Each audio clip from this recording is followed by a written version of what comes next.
இன்றைய மகளிர் தினத்தை முன்னிட்டு அனைத்து மகளிர்களுக்கும் காங்கிரஸ் பேரியக்கத்தின் சார்பிலும் என் சார்பிலும் மகளிர் தின நல்வாழ்த்துக்களை தெரிவித்துக் கொள்கிறேன். தேடல் ஆனந்த் அவர்கள் டிஜிட்டல் பிளாட்ஃபார்ம் சம்மந்தமாக என்னை பேச அழைச்சார். சின்ன கான்க்ளேவ் தான், நீங்கள் கலந்துக்கணும்னு சொன்னார். நான் ஜென்ரலாக இங்கே லோக்கலில் பார்த்திங்கன்னா கட்சிக்கு அப்பாற்பட்டு எல்லோரும் ஒன்றா கலந்துக்கிற அந்த நிகழ்வில், அதாவது இந்த மாதிரி டிஜிட்டல் ஃபோரம் ஆகட்டும், இந்த பிளாட்ஃபார்மில் கலந்துக்கிட்டதில்லை. பட் உங்களுடைய நோக்கம் ரொம்ப சிறப்பான நோக்கங்கிறதுனால நான் கண்டிப்பாக கலந்துக்கிறேன்னு சொன்னேன். ரொம்ப மகிழ்ச்சியான ஒரு மீட்டிங் தான். என்னென்னா எல்லாம் ரொம்ப ஆக்டிவாகவும் எனர்ஜெட்டிக்காகவும் ஒவ்வொரு அமைப்பில் இருந்தும் பேசுனாங்க, கருத்துக்கள் எல்லாம் கேட்டோம். பட் நான் இன்றைக்கி அரசியல் பேச போகிறதில்ல.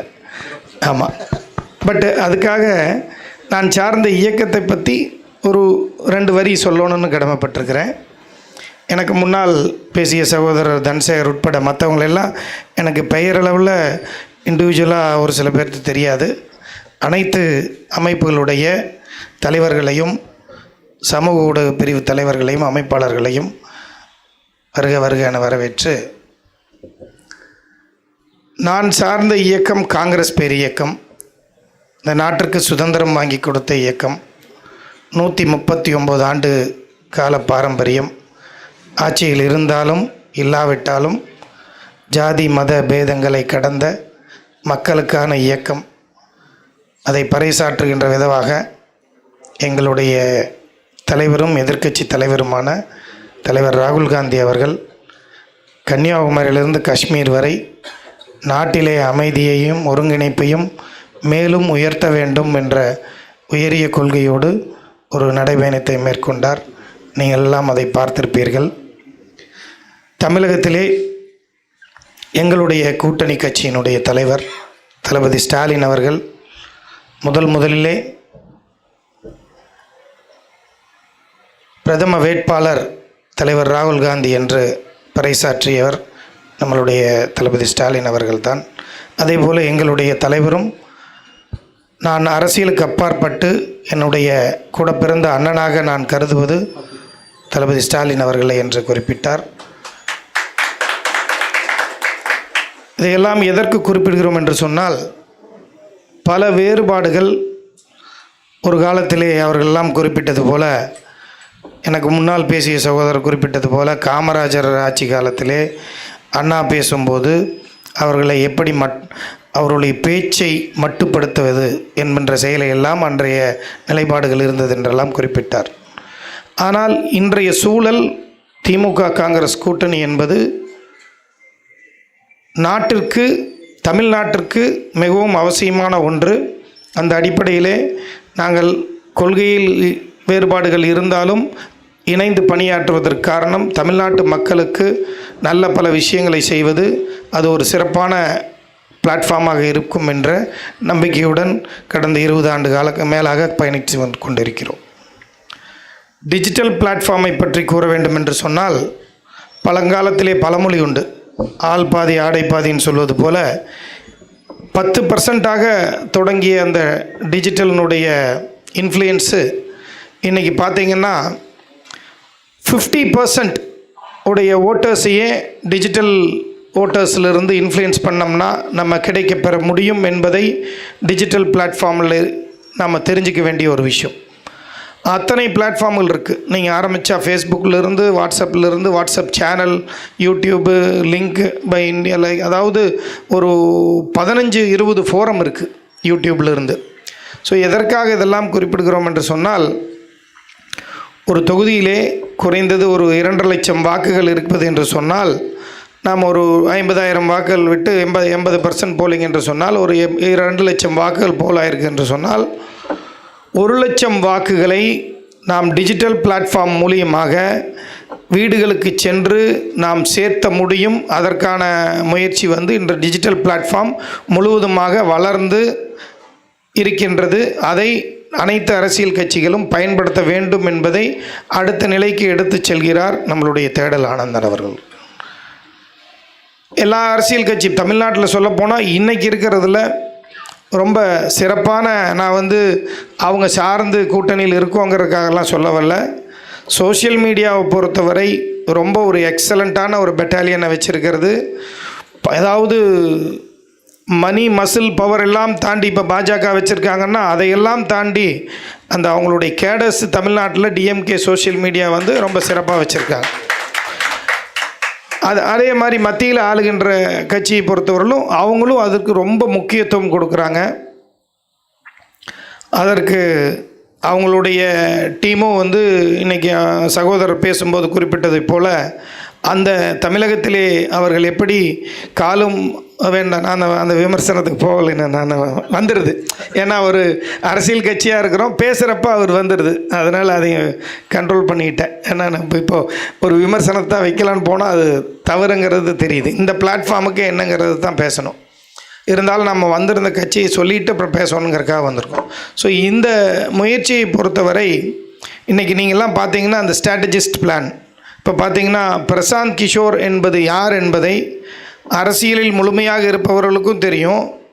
அதற்கு அப்பாற்பட்டு காமனாக படித்தவங்க, நடுத்தர மக்கள், அதாவது அந்த ஒரு சில இன்றைக்கி நாம் தான் சொல்கிறோம். இப்போ இந்த ஏபிசி அப்படின்னு சொல்லி கிளாஸிஃபிகேஷன்னா அவங்களுடைய தரத்தை வச்சு நான் கிளாஸிஃபிகேஷன் பண்ணலை.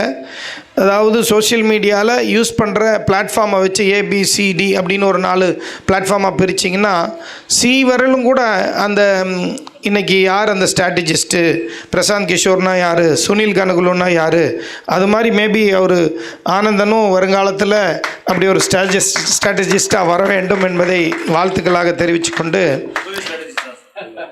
இல்லை அந்த அந்த அந்த லெவலுக்கு சொல்கிறேங்க, கண்டிப்பாக வரட்டும்.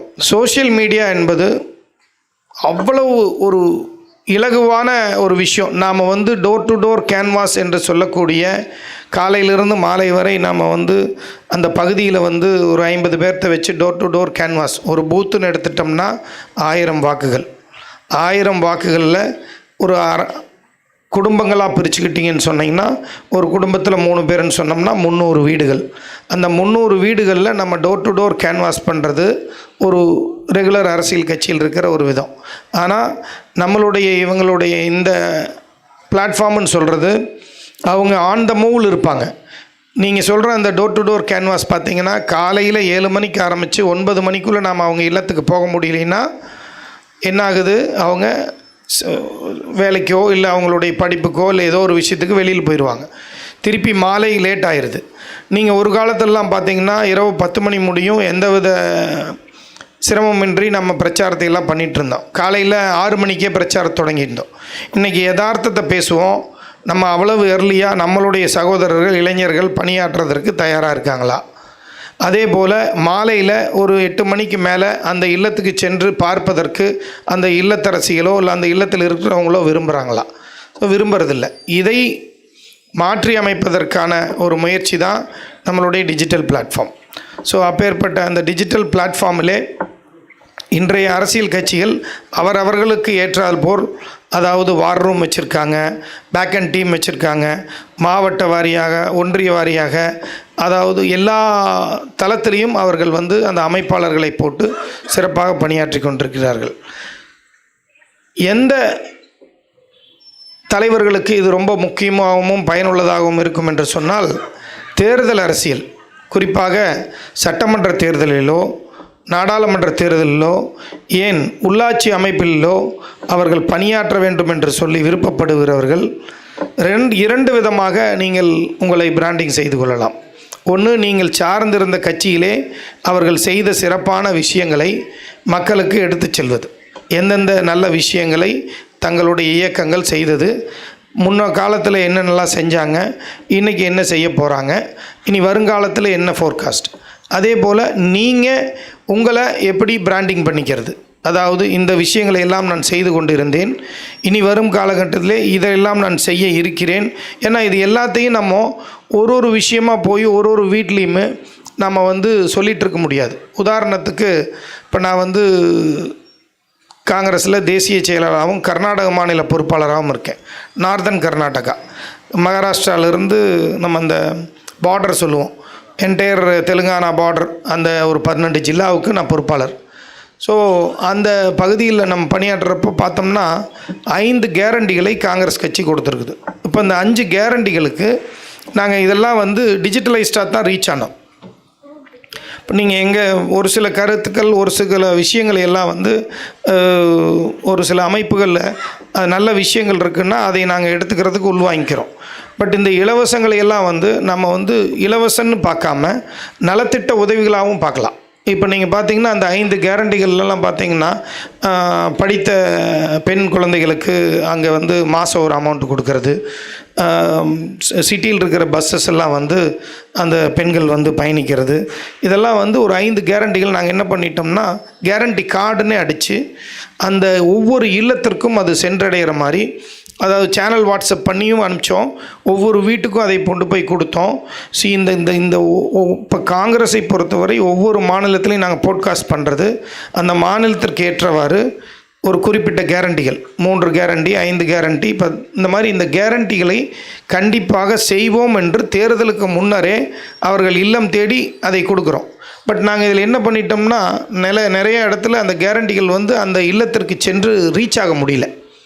ஸோ அதற்கு இந்த டிஜிட்டல் பிளாட்ஃபார்ம் ரொம்ப ஒரு உறுதுணையாக இருக்கும். பட் என்ன தான் டிஜிட்டலில் சென்றடைஞ்சாலும் அவங்க கையில் வந்து அந்த கார்டு கிடைக்குங்கிறப்போ அவங்க வந்து உத்தரவாதமாக எடுத்துக்குவாங்க. பட் அதையவே நாம் என்ன பண்ணலாம்னா நாங்கள் செக் மாதிரி கொடுத்தோம். அந்த கேரண்டியவே வந்து என்ன பண்ணோம், செக் பண்ணோம். ஒரு செக் புக் மாதிரி பிரிண்ட் பண்ணி இந்த விஷயங்கள் உங்களுக்கான கேரண்டிகள், மாதம் இது கிடைக்கும்னு சொல்லி. இன்றைக்கி வந்து கர்நாடகா கவர்மெண்ட் வந்து டிஃபிஷனில் போயிட்டுருக்கு. ஆட்சி பண்ணுறதுக்கு நிதி பற்றாக்குறையாக இருக்குது. 5 ஆண்டுக்கு ஆட்சியில் 2 ஆண்டுகள் கடந்தும் இப்போ வந்து சிரமப்பட்டுருக்குறோம். ஆனால் 3ஆவது ஆண்டுலேருந்து அது சரிப்படுத்திடுவோன்னு முதலமைச்சர் சொல்லியிருக்கார். ஆனால் அந்த கொடுத்த உத்தரவாதத்தை எந்த இடத்துலையும் தடை பண்ணல. எதற்காக இதை சொல்கிறேன்னு சொன்னால், இந்த இல்லத்திற்கு அந்த 5 கேரண்டிகளை சென்று சேர்ப்பதற்கு டிஜிட்டல் பிளாட்ஃபார்மில் அந்த செக் புக் மாதிரி இருக்கிறத நம்ம ஒரு PDF பண்ணி நம்பர்ஸ் டேட்டாஸ்லேருந்து இப்போ இவங்ககிட்ட வந்து பார்த்திங்கன்னா என்னென்ன பண்ண முடியுமோ, எஸ்எம்எஸ்லேருந்து, நம்பர்ஸ் டேட்டாஸ்லேருந்து, வாட்ஸ்அப் சேனல்லேருந்து, அனௌன்ஸ்மெண்ட்டுன்னு சொல்லக்கூடிய வாட்ஸ்அப் இதிலிருந்து ஒரு 15 ஃபோரம்ஸ் இருக்குது. இதில் நம்ம பல 15 பிளாட்ஃபார்ம்ஸ் இருக்குது. அந்த பிளாட்ஃபார்ம் எல்லாம் சேர்ந்தது தான் இவங்க ஃபோரமாக வச்சுருக்காங்க. அதே போல் இப்போ ரீசெண்டாக ஒரு டெக்னாலஜி சொன்னார். அதாவது அந்த புகைப்படத்தோட அந்த ஏரியாவில் இருக்கிற ஒரு ஓட்டர் ஸ்லிப், இந்த தொகுதியில் 2.5 லட்சம் வாக்குகள் இருக்குன்னா அந்த 2.5 லட்சம் வாக்குகளுக்கு அவங்க வீட்டில் போய் இங்கே பாருங்கள் உங்கள் ஓட்டு வந்து இன்றைக்கு இது உத்தரவாதமாக இருக்குது, நீங்கள் வந்து இந்த பூத்தில் இந்த நம்பரில், அதாவது ஓட்டர் ஸ்லிப் மாதிரியே இருக்கும். பட் இருந்தாலும் நாம் என்ன பண்ணுறோம்னா அவங்க வந்து ஒரு பிரிண்டட் ஸ்லிப்பை அவங்களுக்கு கையில் ஜஸ்ட் லைக் தட் ஒரு பட்டன் அமுத்தினோம்னா எடுத்து கொடுத்துட்றோம். இது வந்து ஒரு 7-8 வருடத்துக்கு முன்னே வந்திருந்துருச்சு. பட் இப்போ வந்து விஷயங்களை டெக்னாலஜிகளை எடுத்துகிட்டு போகிறது நல்ல விஷயங்கள். ஒரு சில குறைகள் சொன்னாங்க. ஏஐ டெக்னாலஜிகளை வச்சு ஒரு தலைவர் வந்து தன்னுடைய மகனுக்கு சொன்னாருன்னு. யாரும் இந்த அரசியலில் யாரையும் தடுக்கிறதுக்கோ கெடுக்கிறதுக்கோ இல்லை. இது ஒரு பிளாட்ஃபார்ம். யாருக்கு திறமை இருக்குதோ, இப்போ பார்த்திங்கன்னா எங்களுடைய மத்திய சகோதரர்கள், தேசிய கட்சி சகோதரர்கள் பார்த்திங்கன்னா அதை வந்து ரொம்ப அதிகப்படியாக பயன்படுத்துகிறாங்க. நான் வந்து அவங்க ஜார்ஜியாவிலேருந்து பண்ணுறாங்களா இல்லை இங்கே திருப்பூர்லேருந்து பண்ணுறாங்களான்னு சொல்ல மாட்டேன். ஆனால் அது அவங்க திறமையாக பயன்படுத்துகிறாங்க. அதை நம்ம வந்து குறை சொல்லக்கூடாது. நம்மளை யாராவது பண்ண வேண்டாம்னு சொன்னாங்களா? அது மாதிரி தவறான விஷயங்களை போட்காஸ்ட் பண்ணுறது தான் தவறோ ஒழிய இவரை ஆட்சியில் எடுத்தால் சிறப்பாக செயல்படுவார் அப்படிங்கிறதையும், ஒருத்தர் வந்து தேர்ந்தெடுக்கப்பட்ட மக்கள் பிரதிநிதியாக இருந்து அவர் கேபினெட்டுக்குள்ளே வர்றதையும், யாரையும் தனிமனித விமர்சனங்களை தேர்தல் அரசியலிலும் சரி பொது வாழ்க்கையிலும் சரி என்றைக்குமே செய்யக்கூடாது என்று ப்ராக்டிஸ் பண்ணிகிட்ருக்கிறவன் நான். என்னோடது வந்து 30 ஆண்டு கால அரசியல். நீங்கள் என்னோடய ஃபேஸ்புக்கு அல்லது என்னோடய ட்விட்டர் எதில் எடுத்து பார்த்தீங்கன்னாலும் தனி மனித தாக்குதல் என் வாழ்நாளில் ஒரு தடவை கூட ஒருத்தர் மேலே கூட நான் செலுத்தியது கிடையாது. மிக இலகுவாக நம்மளுடைய விஷயத்தை ஒவ்வொருவருடைய வீட்டிற்கும், அவருடைய பாக்கெட்டிற்கும், அவருடைய மனதிற்கும் எப்படி எடுத்து செல்வது, இதெல்லாம் தான் டிஜிட்டல் பாலிடிக்ஸ் ஒழிய இந்த பாலிடிக்ஸை தனி மனித தாக்குதலுக்கு பயன்படுத்தக்கூடாது. அப்படியும் அங்கேயும் ஒரு சில பேர்கள் இருக்கத்தான் செய்கிறார்கள். அதையெல்லாம் கடந்து இந்த மீடியாவை நம்ம சிறப்பாக பயன்படுத்த வேண்டும். ஆள் பாதி ஆடை பாதி போல வருங்கால அரசியலில் டிஜிட்டல் 50% தாண்டி கோலோச்சி இருக்கும். அதை முழுமையாக நாமெல்லாம் பயன்படுத்தி கொள்ள வேண்டும் என்று கேட்டுக்கொண்டு, இந்த வாய்ப்புக்கு தேடல் ஆனந்த் அவருடைய அமைப்பினுடைய பெயரே ரொம்ப எப்போ நினைச்சாலும் ரொம்ப சிறப்பாக வச்சுருக்காரு. தேடல், அதாவது தேடல் ஓயவே வேண்டாம், நீங்கள் உங்களுடைய பணியை சிறப்பாக செய்யுங்கள், எங்களுடைய ஒத்துழைப்பு என்றென்றும் உங்களுக்கு இருக்கும் என்று கேட்டுக்கொண்டு இந்த நல்ல வாய்ப்பை ஏற்படுத்தி கொடுத்தமைக்கு நன்றி பாராட்டி அமர்கிறேன். நன்றி, வணக்கம், ஜெயகன். நன்றி.